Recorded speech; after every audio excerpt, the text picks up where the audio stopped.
১০০ বছর মেয়াদী delta plan বা বদ্বীপ পরিকল্পনায় পার্বত্য অঞ্চল, বরেন্দ্রভূমি ও হাওর অঞ্চলসহ দেশের পানি সম্পদ, কৃষি, মৎস্য, বনায়নসহ অর্থনীতির বিরাট অংশই অন্তর্ভুক্ত।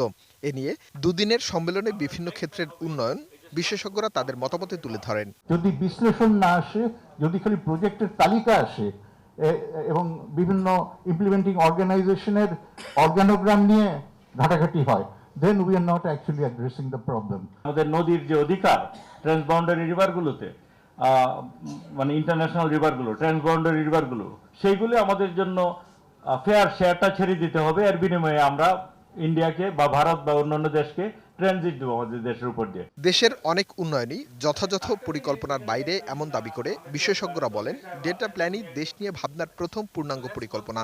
এতে ভূসম্পদের সর্বোচ্চ ব্যবহারের একটি পূর্ণাঙ্গ কর্মকৌশল এবং নদী ও পানি সমস্যাকে গুরুত্ব দেওয়ার উপরও জোর দেন বিশেষজ্ঞরা।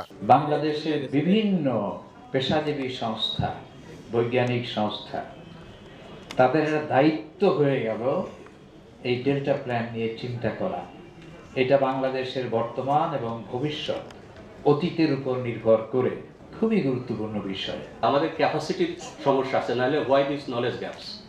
So how we are going to increase our capacity. বিশেষ করে ডেল্টা প্ল্যান তো প্রজেক্ট করছে, এগুলো ইমপ্লিমেন্ট করবে কে? রাজধানীর কৃষিবিদ ইনস্টিটিউশন মিলনায়তনে অনুষ্ঠিত সম্মেলনে পরিকল্পনাবিদ ও পরিবেশ কর্মীরা সহ জলবায়ু পরিবর্তন ঝুঁকির সম্ভাব্য শিকার জনগোষ্ঠীর প্রতিনিধিরাও অংশ নেন। Arif Hossain, ATN news, Dhaka.